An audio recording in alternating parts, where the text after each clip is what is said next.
Hey podcast, just before we get you to this episode, I wanted to invite you to join us at pageantlaunch.com. We are starting the world's first dedicated pageant review site, and we want you to join our launch team. All you need to do is put in your email address. It's completely free.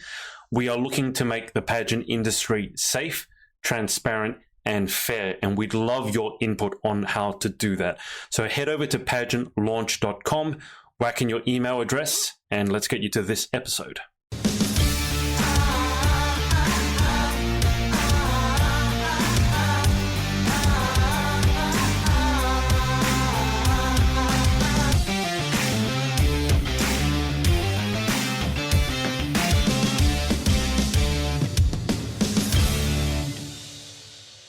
Hey everyone, it's Adrian from the Pageant Project. Apologies for running a little bit late. We've had a bit of an exciting morning already, haven't we, Clara? Yeah, a few technical difficulties, but, it happens. Well, we made it. That's all that matters. So Clara is a Miss World Australia 2020 finalist coming to us from Victoria. I guess first things first, why don't you update us with how lockdown is going? You poor guys in Victoria.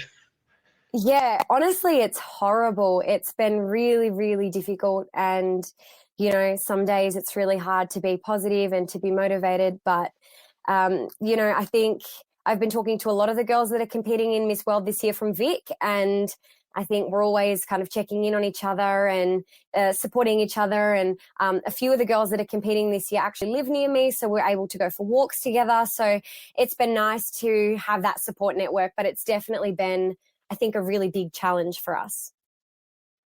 What is the current state of the curfew? Are you guys, was it 8 a.m. to 10 p.m. or what is it now?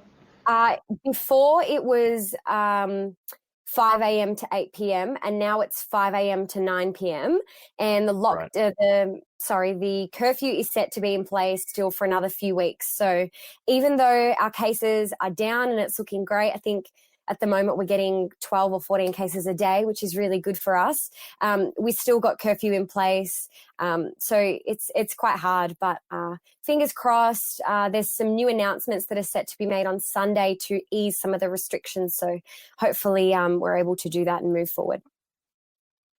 I did read, I don't know if you saw the same thing, but I did read in the news, or I saw in the news today, that because your numbers have gone down so much, there's a chance that those restrictions might be rolled back sooner rather than later. So it still boggles my mind, the idea of having a curfew in Australia. That must have taken some getting used to. Yeah, it was quite difficult, especially because, if you are staying at your partner's place or you want to go to McDonald's after 9 o'clock or head down to the 7-Eleven, you can't do any of that. It almost feels like a bit suffocating. Like it is quite difficult, but we've been dealing with this curfew for a couple of weeks now, or a while. So I think we're all kind of used to being forced to stay inside. Well, hopefully it's all over soon. I'm just getting a bit of an echo. What was I going to say? So for those of you watching, if you haven't watched one of my interviews before, if you want to ask Clara any questions, just pop them in the comments and I'll pass them on to her. Or if you just want to put a message of support, you can do that too. Now, I did have Clara on, God, it probably is over 2 years ago by this point. But for those who aren't familiar with your story, and obviously you would have added to your story, pageant and otherwise in 2 years, why don't you give us a brief overview of pageants, why you got involved in the first place, and how you've gotten to this stage where you're a Miss World Australia finalist? Cool. So I started Miss World about 4 years ago now. This is my fourth year in Miss World, and Miss World is the only pageant I've done. I started because I was approached by them when I was 17, and the first year I didn't make it past prelims. I basically just decided I was going to go and try it out and have some fun, and then I realised how amazing the Miss World organisation is, and how fantastic their ethos is, beauty with a purpose, and how that ties into charity and how we're able to support minority groups or disadvantaged groups. So the next year I competed again in Miss World, and I was really, really determined. I got past preliminaries and I got to state finals. And unfortunately, I didn't make it past states. And I worked so hard. I did so much stuff for charity. I was putting my whole heart into it. And then last year, I made it to nationals and I placed third runner-up, and I was so excited and so happy. It was such an honor. And the other girls that were in the top 5 are girls that I look up to and that inspire me. They've all had great success in pageantry, so it was amazing to be standing there with them on stage and being in that top 5. And then obviously this year I'm competing again, and I will be at the national finals, and hopefully this year I'll take out the crown. So I got into it because I think the whole organization and the way the huge role that the ethos Beauty with a Purpose plays in the whole pageant is something that I really like, and it's really wholly focused on that as opposed to modeling or other bits that other pageants might regard in a higher form. So yeah. Did you, because I remember last year when you came third runner up, did you expect that at all? I have a mood board. It's not a mood board. It's a vision board that I use where at the end of every year I write my goals for the following year. And my goal for last year was to place in the top 10. So I kind of thought to myself, it's my first year at nationals. I've worked really hard. If I get in the top 10, I'll be stoked. So for me to get into the top 5 was huge. I wasn't really expecting it, to be honest. There were so many other girls that have competed in other pageants that are really well known in the pageant industry for their poise and their elegance, and they're amazing at what they do. So I kind of wasn't expecting to be grouped with them. So I was really honored, and, you know, it's a testament to my hard work, but it also shows I probably needed to believe in myself a little bit more and give myself a bit more credit for, you know, my capabilities at nationals. I'm remembering now, it's all coming back to me now, because Miss World Australia has the fast track, and you have different sections. And if you win the sections, you get fast track, not to the top 5, but what do you get fast track to? Was it the top 10? Top 10, because all the judging at the crowning ceremony is from the top 10. So, you know, if you get in the top 10, that's where the judging starts. And you won talent for singing a song in French? Yes. And what was the other track that you won? Social media. Social media, that's right. So, I mean, obviously it's a testament to you, to your perseverance to stick with the system in the first place. This year going into it must feel a little bit different, because obviously you placed top 5 last time. So do you have is it easier for you going in this time, or do you feel more the weight of the expectations? Because when you come third runner up, there's not that much room to improve. I mean, the only thing that could be worse is first runner up, and literally if you don't win, it's kind of like going down. So how are you feeling expectation wise going into it this year? I think COVID has been a blessing in this instance, because obviously the nationals have been pushed back to next year at some stage. And I think it's really given me a lot of time to think about what kind of contestant I want to be and what the kind of things I want to work on are.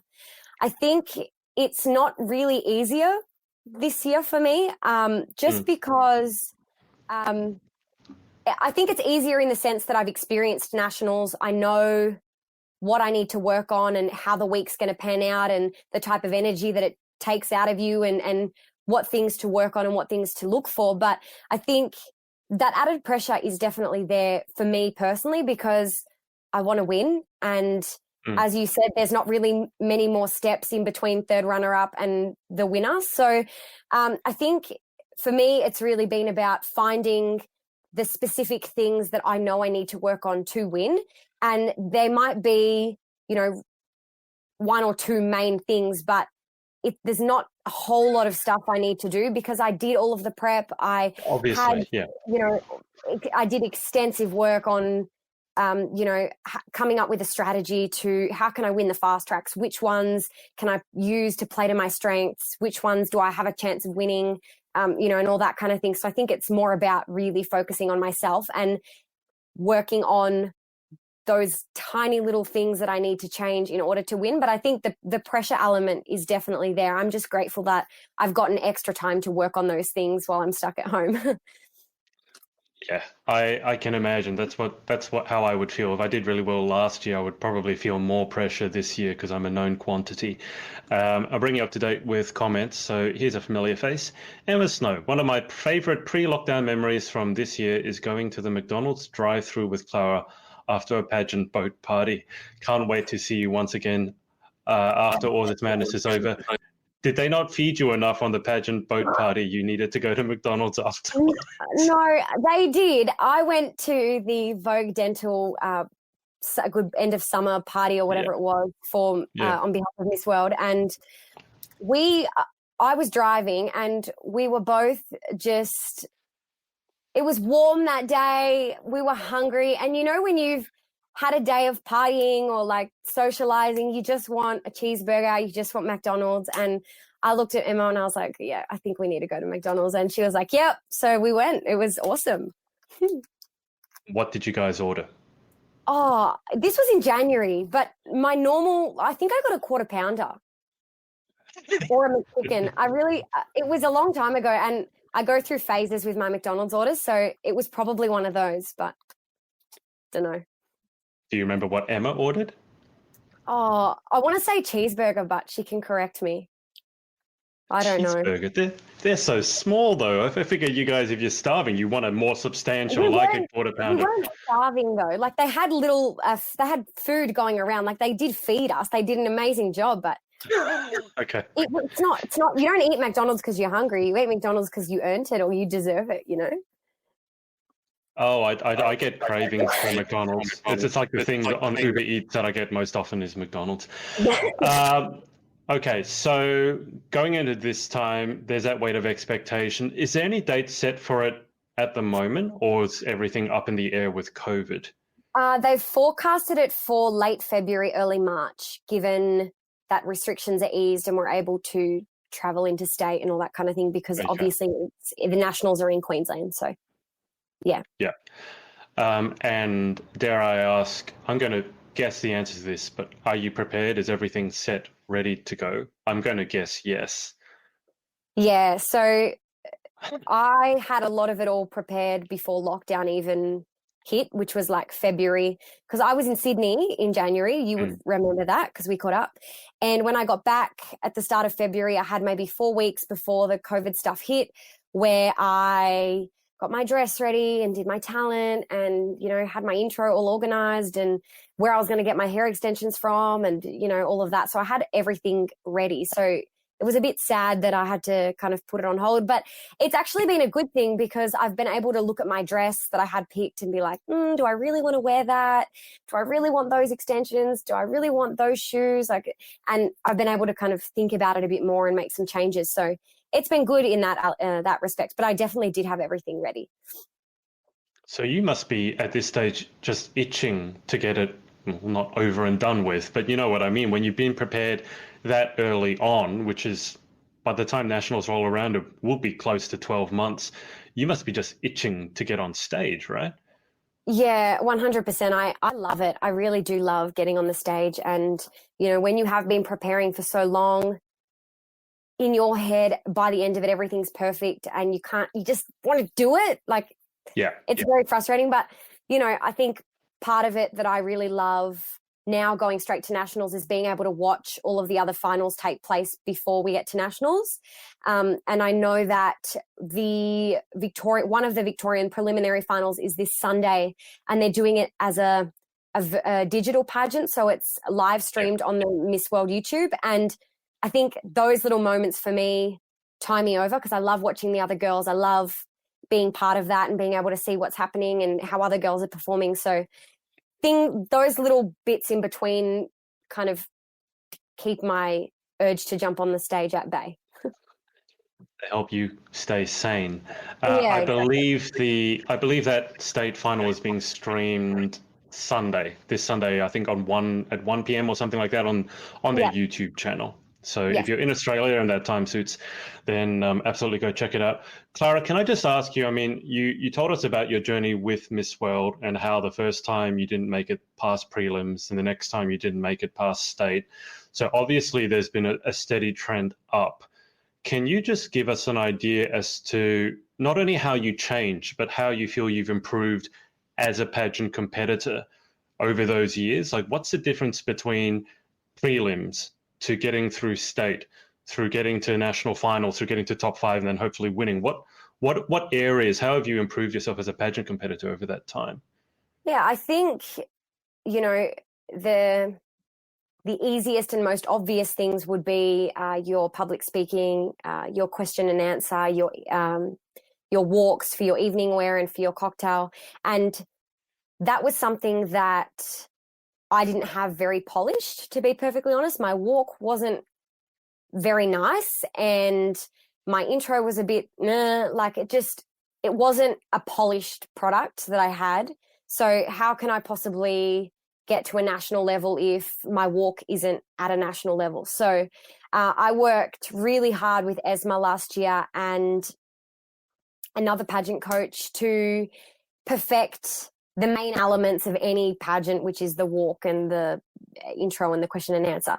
And once I had that polished, I think a really, really big part of it that a lot of girls don't really understand until they get a pageant coach is a lot of it comes from within. And I know that that's such a cheesy thing to say, but a lot of it is the shine or the energy or the light that a contestant has. And I think that's the difference between you winning and you placing, you know, in the top 10 or, you know, the shine and the energy that somebody displays is obvious to everyone in the room, in particular the judges. And that is a huge part of moving up in the ranks.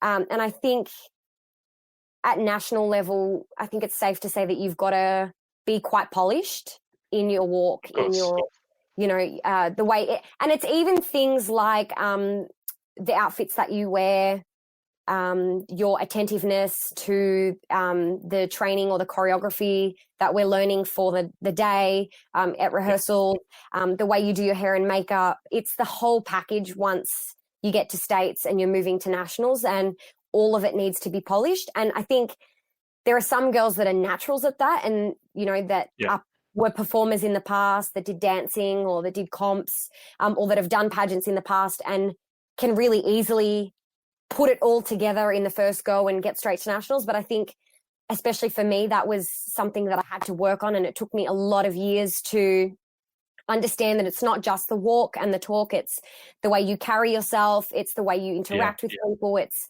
the energy and the confidence that you have in yourself, it's you know, the humility and the ability to be elegant but still hold your head high and express yourself and stand for things that are important to you. It's a whole variety of things. You really need to know yourself to do well. Can you speak a little bit to pageant coaches? Because in Australia, a lot of people don't know pageants exist already. Then once you go into pageants, a lot of people don't realize that there are actually professional coaches who can help you along with your journey.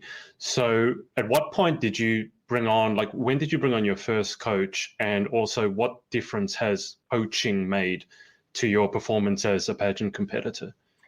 Yeah, so when I was at the preliminary finals last year, I was approached by a lovely woman. Her name's Gabrielle, and she has a lot of experience with Philippines, pageants in the Philippines because she's Filipino. And she approached me, and she was friends with one of our media personnel, and she pulled a few of us aside and said, look, I see a lot of potential in you guys. I really want to coach you guys and train you guys for states and then for nationals. Happy to do it on my own time. So there was a few of us that were getting training from her.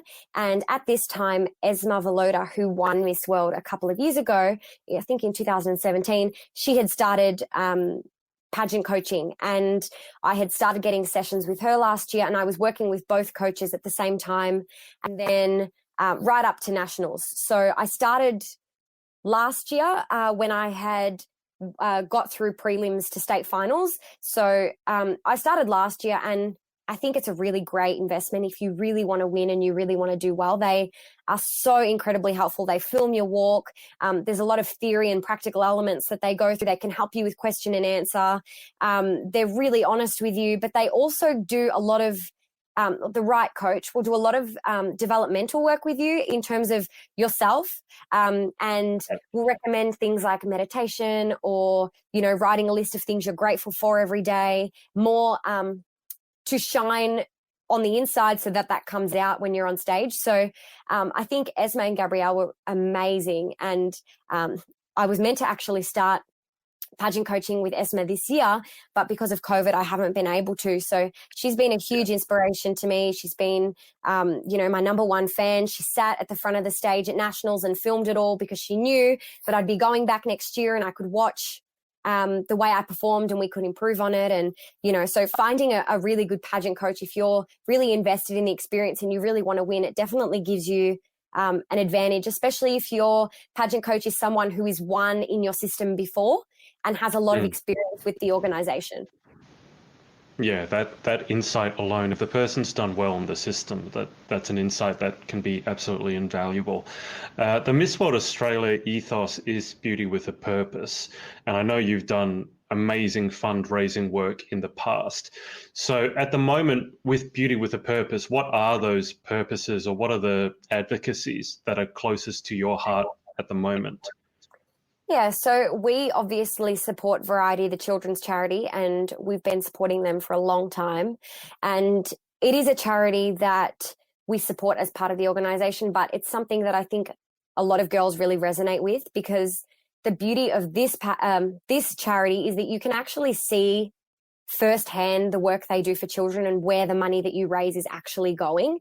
It's there's very tangible, real life examples of medical appointments that they give to children that require special treatments that are quite expensive, or support dogs for children that require them, or specific treatments, or like wheelchairs and stuff like that. So there's so much that they do for children, and it's why I, along with so many of the other girls that compete, become so invested in the charity and really want to raise funds for them. So that's definitely a charity that I love supporting every year. And even if I wasn't competing in Miss World, I'd continue to support them. I think they do really, really amazing work. I'm also quite an advocate at the moment for mental health. I think definitely during lockdown, I've seen firsthand how much this period of time is affecting people and their mental health, and how much stigma is around mental health. And I think when people like me who have a platform or that are competing in Miss World and doing amazing things are getting up on stage and educating people and talking to people in their circle and out about something that 1 in 5 Australians experience at least once in their lifetime, it becomes more normalized, it becomes more accepted, and there's a lot more research and education and awareness out there for the cause. So I think it's definitely something that I've been really passionate about this year, especially with COVID. So many people have been affected by mental health. So even just using my social media platform to advocate for it and to remind people that it is important and that we do need to check in on people, even if you're not diagnosed with anxiety, normal everyday functioning people can still experience that, and that it's important to understand and recognize that, and just be gentle with people, be gentle on yourself. We've all had a tough year. Yeah, we'll come back to the mental health aspect in a sec, because obviously that's been a huge thing, not only for Victorians, but for Australians and people around the world with the pandemic. I'll just bring up Ella's comment. Ella has said, hey, I think she's on her work break, so she'll catch up on the interview afterwards. I had a haircut yesterday, and my hairdresser was telling me about a horrible story about this young couple who had just started a business right before lockdown hit. Obviously, the worst time to start a business, most businesses anyway. They asked their grandparents if they could look after the kids. They had 2 young children. They took the kids to the grandparents, and then they went home and they suicided. They committed suicide. And you hear a story like that, and it's just horrible. For yourself, going through lockdown, we've already said Victorians are going through curfew. what have you found to be really beneficial for your mental health? Because there's a lot of people who will say a lot of things, but I think it's also very deeply personal. You need to find what works for you. Just because someone else has found something that works, for example, maybe meditation works for you, but let's say it doesn't work so much for me. So what have you found for yourself are the most helpful resources or the things that really have helped with that mental health struggle? Yeah, I think there's a few things, and I think it definitely took many months being in lockdown to work out the things that actually help, because, you know, people can say, oh, go for a walk or do a meditation, but that doesn't help everyone. And they're definitely not the things that I think have resonated with me in terms of what's helping. I think staying connected with my friends and my family and giving my mum a call every day, or, you know, texting one of my best friends and asking her how she is every day, and having a conversation, making an effort to do that every day or every couple of days, I think has really helped me, because it reminds me that even though I am stuck at home and I can't see the people that I love, we're still able to connect and we're able to support each other and be there for each other. And it's always nice. It always makes me feel better when I'm talking to a friend about how her day was, or anything like that. I think another thing is just really recognizing that everyone is having a really hard time, and to take that into account when you're not having the best day or things aren't going your way, and just making an effort to be really gentle on myself and not pushing myself too hard. You know, if I'm having a bad day and I want McDonald's, well, I just have McDonald's. I don't feel bad for it. You know, I do what I feel I need in that particular moment. If I want to watch Netflix all day one day because I'm having a bad day, then I just do it, and I try not to feel guilty for being unproductive or anything like that.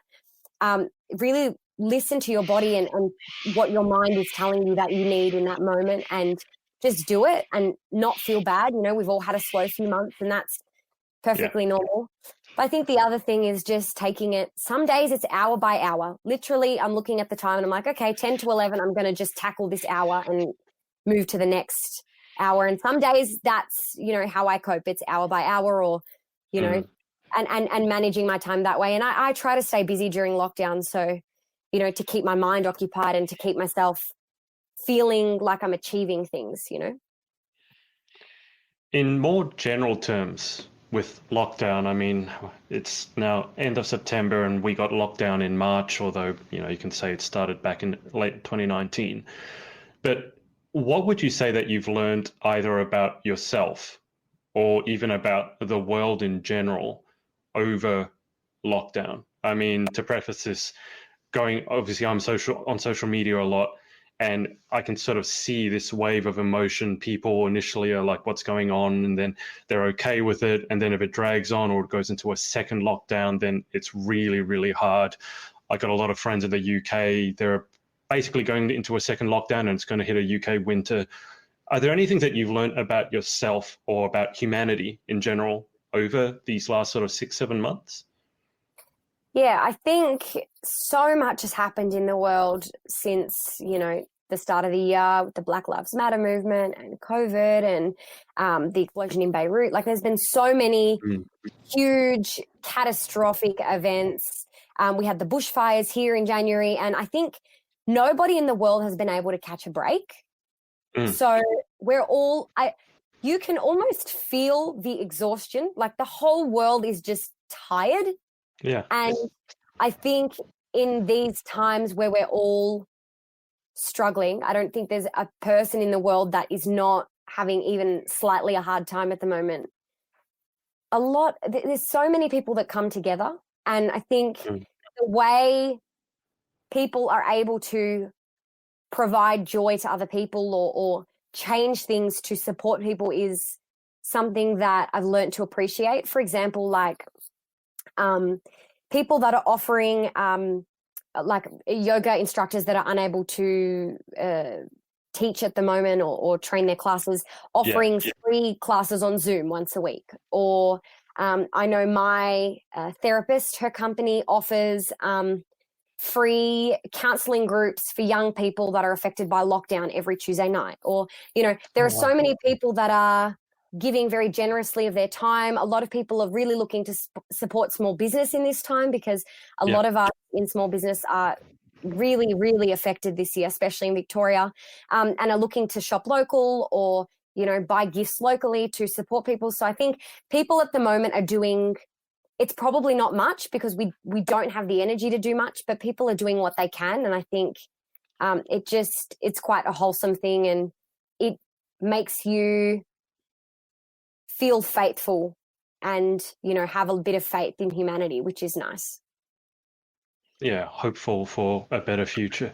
I mean, I completely agree with you. It's like we can't catch a break. I have to sort of pinch myself and remind myself sometimes that we had those massive bushfires at the beginning of this year.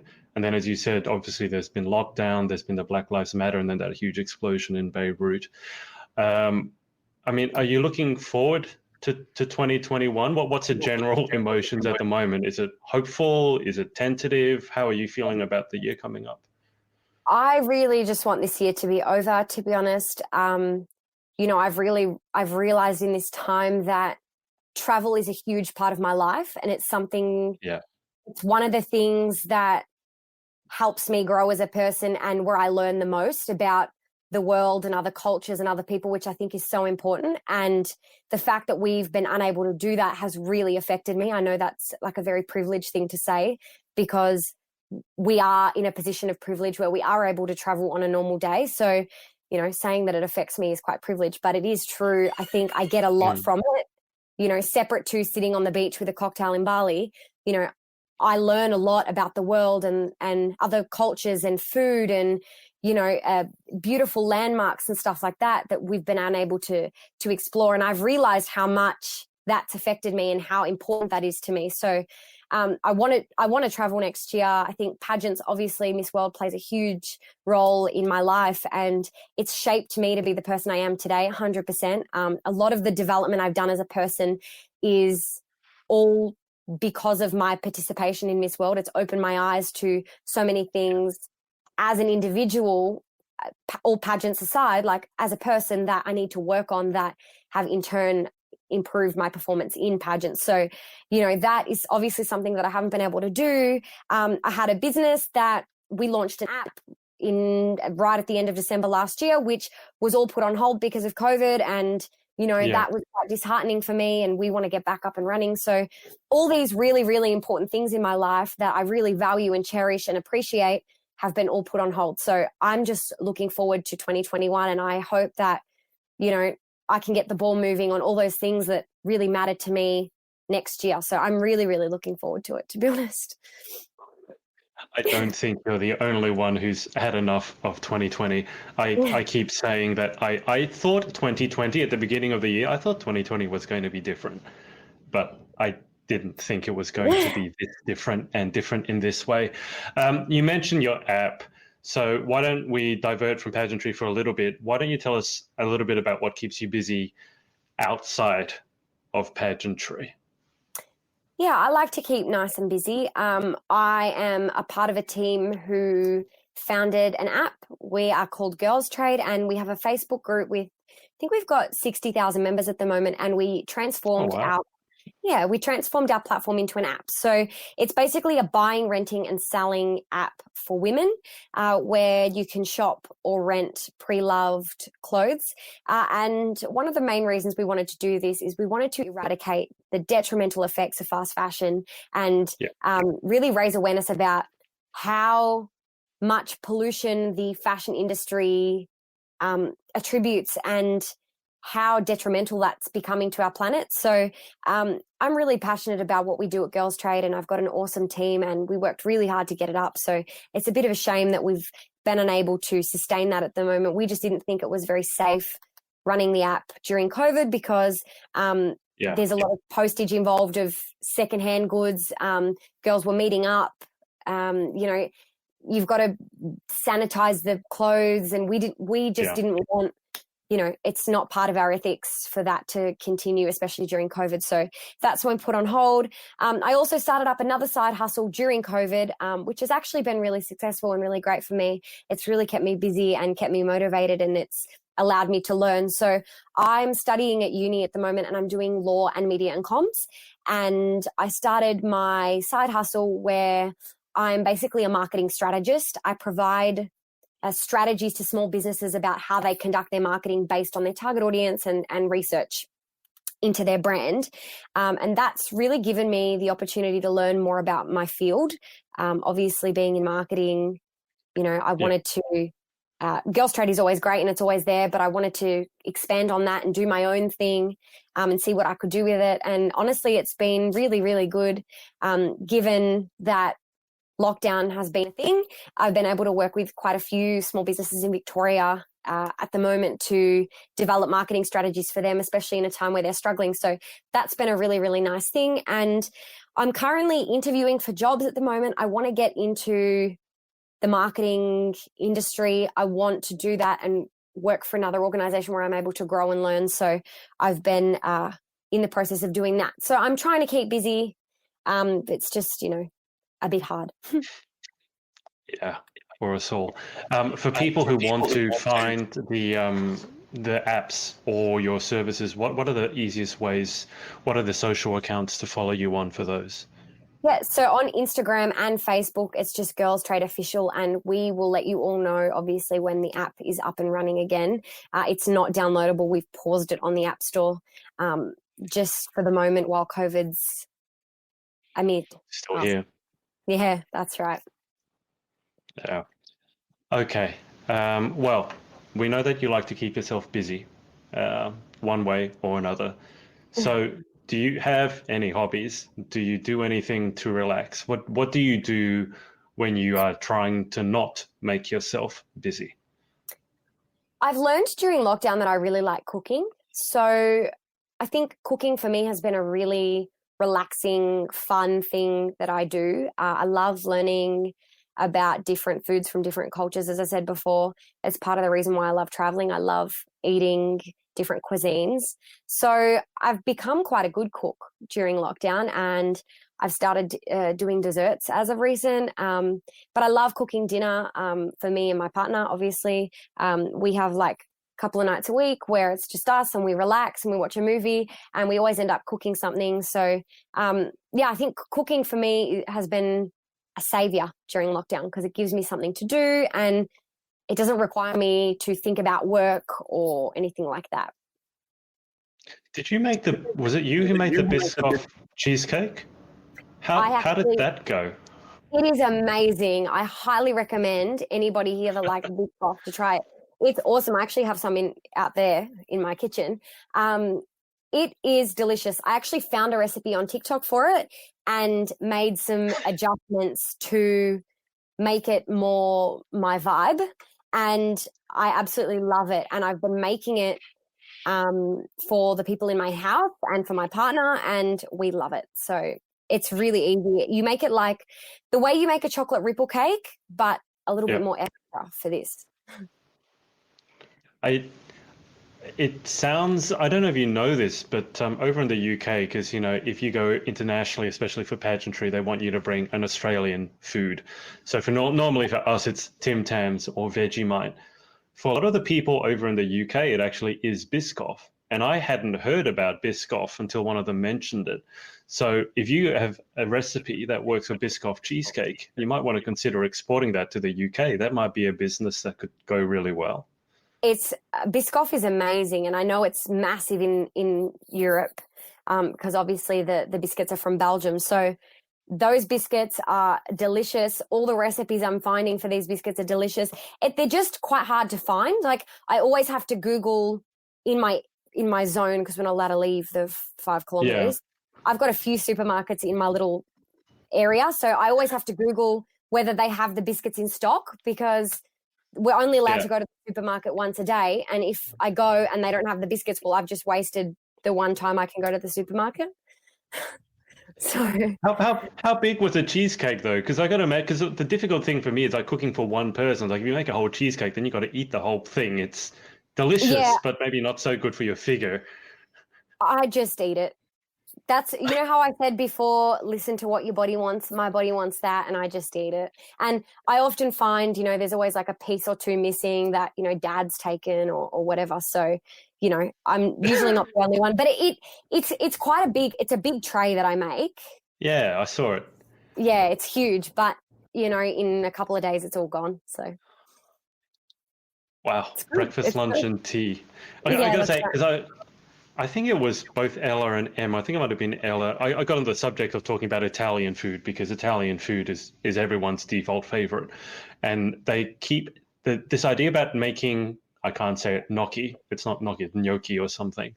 Um, Yes.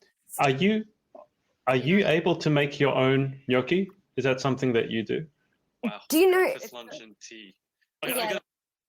My partner makes gnocchi actually from scratch, and I know how to make them just because I watch him do it, but I don't make them. When the very first time he ever cooked dinner for me and I went to his house for dinner, he cooked me gnocchi and he made them from scratch. And so now it's just a thing that he does it and I make the sauce. So it's quite easy, but I leave it to him. Well, that works out pretty well for you. That's a pretty good arrangement. Yeah.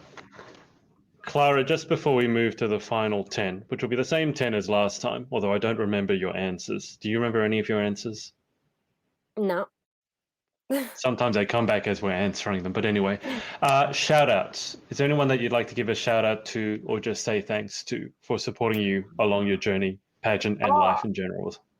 Yes. There are a few people that I want to give a little shout out to, especially in pageants.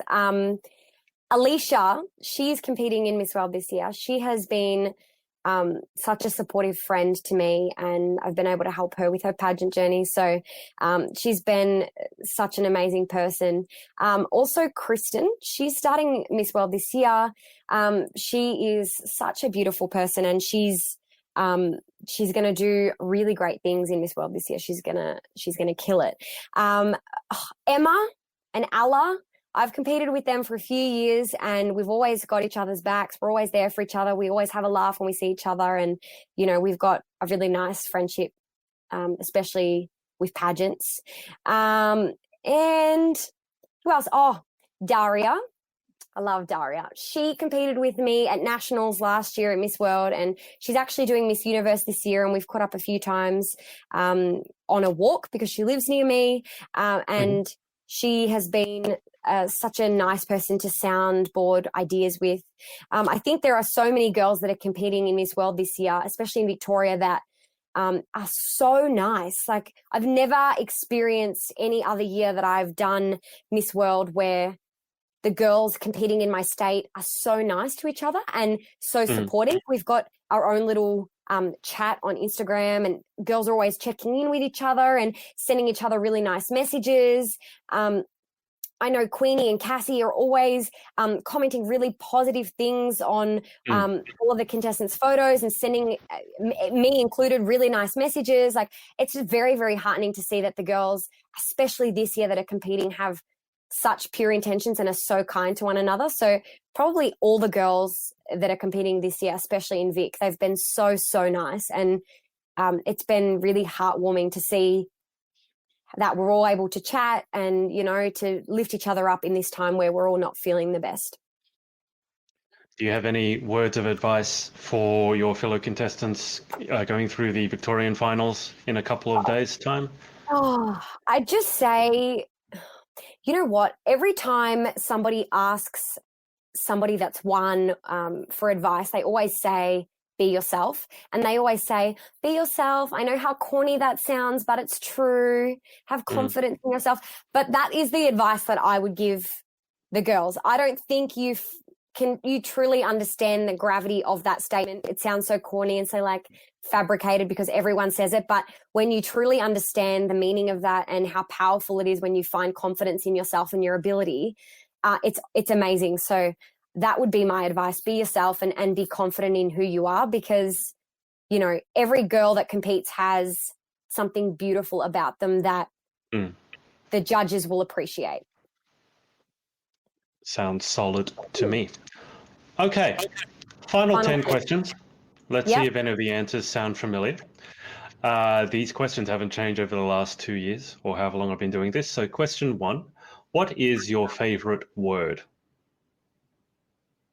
Oh, my favorite word at the moment is bean. Bean? It's bean. Yes, it's bean. I get obsessed with these like words. I go through phases where I just become obsessed with these words, and everything that's cute to me is a bean. So like my partner's dog, I call her Bean. My mum's birds, I call them Bean. I call my partner Bean sometimes because they're just cute. I call my siblings Bean. I don't know why. I just associate like a baked bean. No, I don't like beans. I actually don't like the taste of beans. I don't like baked beans. But the word bean is cute to me. Like if something's cute, oh, you're a bean. It's just cute. So that's my word. That's not ringing any bells. I'm pretty certain that's a different answer. Okay, question 2. What is your least favorite word? I remember last time, I'm pretty sure I said moist, and I'm going to say it again. Moist is disgusting. I hate that word. No, and I'm 99% sure that was the word I said last time. I'll have to go back and look it up. I mean, you're able to actually say the word. Poor old Emma, like Emma Snow, she can't say that word. It's gross. Without having a physical reaction to it. Because it's gross. It's just not a really nice word. Even just the way it feels in your mouth when you say it, like, it's horrible. It's horrible. Okay, I'm going to ask you this because obviously you're the cook. So I only would ever use the word moist when it comes to a cake, because a moist cake is a good thing. So if you don't like the word moist, what other word could you use to describe a moist cake? Decadent, soft, delicious, gooey. I don't even like the word gooey, but I would prefer that over moist. Like that's where we're at. Okay. All right. Well, I've got some answers to that, so that's good. Question 3. In life, what gets you excited or what turns you on? Opportunities. Yeah, I was going to add something to that sentence, but I think opportunities really excite me. Like a new job or a new holiday or a new business or, something that provides me with potential opportunities is something that really excites me in life. Yeah, I can completely understand that. And hopefully in 2021, we get lots of opportunities, even like being able to go outside and hug our friends. Quickly, Emily Egan has said, sending lots of love, Clara. You're just a gem, and your mental health message is incredible. And now all I eat is goat's cheese and cucumber? Yeah, we bonded over that. I have this snack. It's goat cheese on cucumber, and Em likes goat cheese on cucumber. It's delicious. So I'm glad that she's still eating that. You bonded over goat's cheese and cucumber? Yeah, well, we bond over a lot of things. She's all in all, I've never actually met her, but she's such a nice person, and we like the same snack. So it's meant to be. She is very nice. She's probably one of the nicest people I've ever met through pageantry. I met her once up on the Gold Coast. She's also said, and P.S. you're being haha. I'm a bean, you see? Okay. Question 4. What turns you off? That's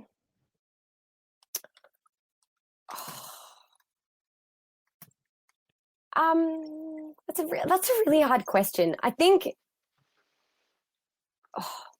people that have no ambition or motivation in their life, that really makes me feel down.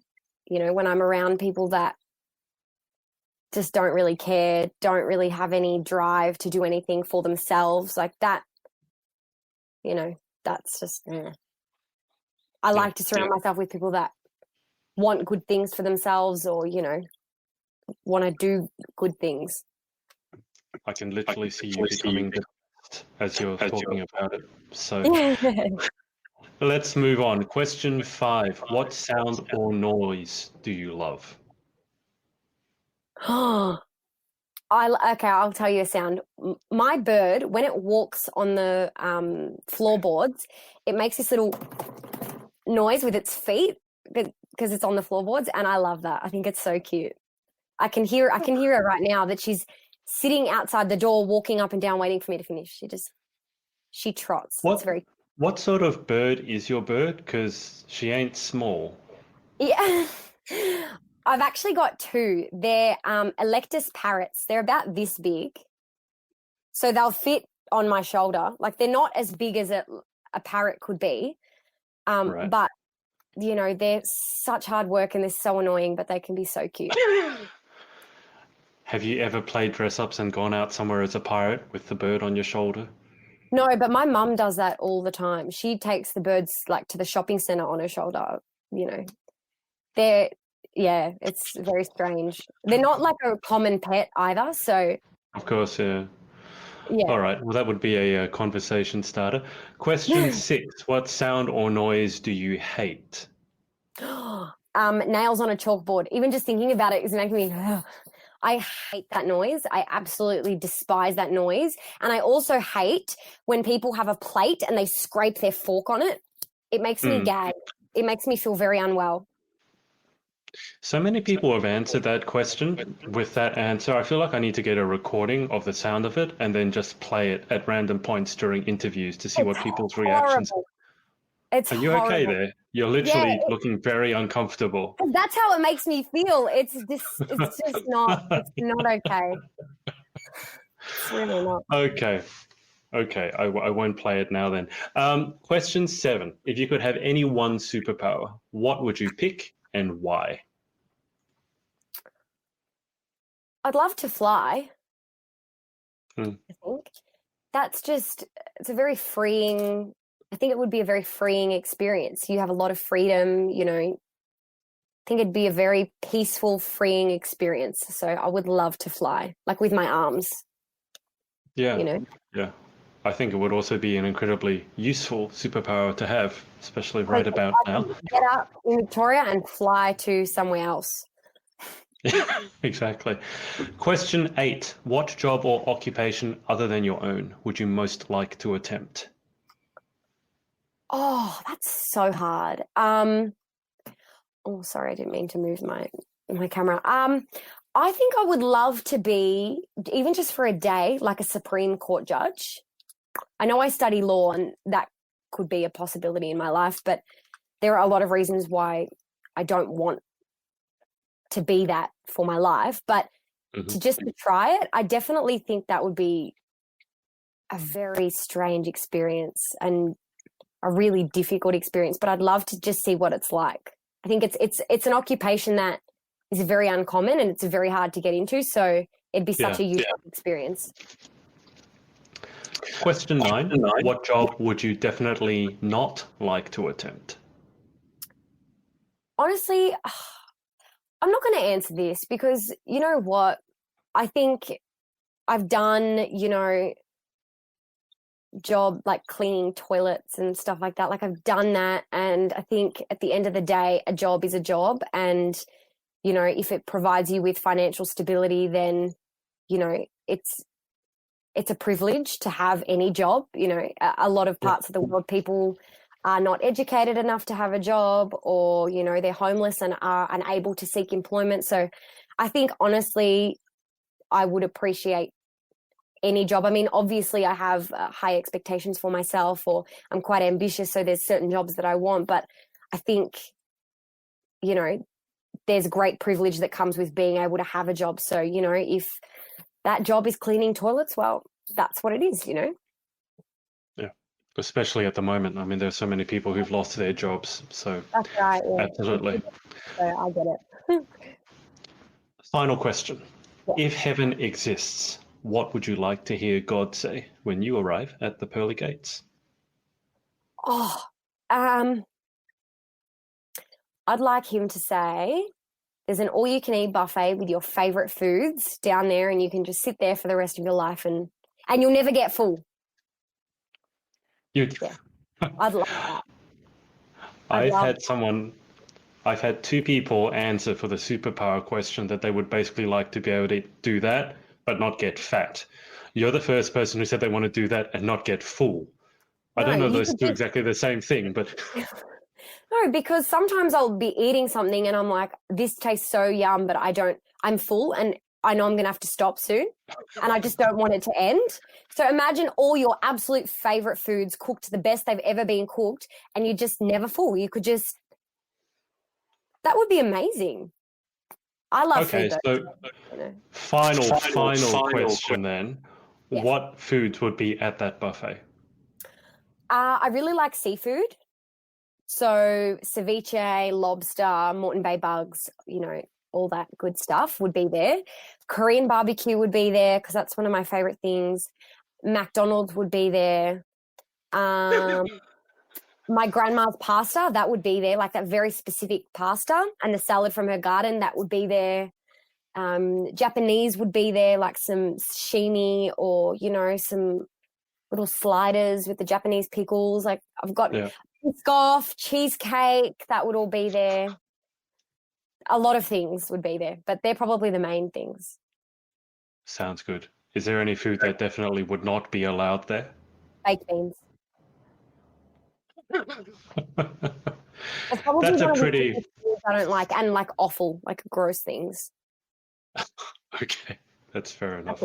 I don't think anyone wants an awful buffet bar, but anyway. Clara, look, thank you for your time the second time around. Thanks for having me. It feels weird being back 2 years later. I feel like I'm a different person today than I was when I spoke to you last a few years ago. Well, you probably should be. I think after 2020 alone, I think we're all a little bit different. We've all aged about 10 years and 10 months. But I'll keep you on the line for just a sec whilst I hang up with the audience. Thanks to everyone for watching, whether it's live or on the replay, and submit your questions. And we will speak to you next time. What's up, guys? It's Adrian again. Hope you enjoyed this episode. Remember to head over to pageantlaunch.com. Join our launch team for our review site. It's super important to all of us to make sure that the industry is safe, transparent, and fair. So head over to pageantlaunch.com, whack in your email address, and we'll speak to you next time.